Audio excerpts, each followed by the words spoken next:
Ayon sa opisyal na tagapagsalita ng Sandatahang Lakas ng Pilipinas, Commodore Miguel Jose Rodriguez, mas kinakailangan magtulungan ng lahat ng sektor ng ating syudad na maisulong ang mga proyekto at programang pangkabuhayan para matugunan ang mga problema at hinaing ng mamamayan at hindi sagot ang armed rebellion para sa mga pagbabagong pinaglalaban ng mga kaliwang grupo.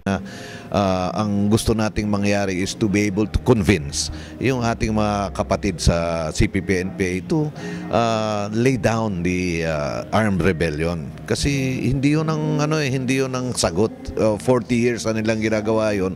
Ano bang nangyayari? Wala namang nangyayari. Ang nagiging biktima lang yung kapwa natin Pilipino, yung mga kanilang mga pagpupunta ng paglalagay ng mga checkpoints, yung mga yung mga ginagawa, ang kawawa yung Pilipino. Sinabi pa ni Rodriguez na umaasa pa rin sila na ang nauntol na usapang peace talks ay matutuloy at magkakaroon ito ng magandang ending.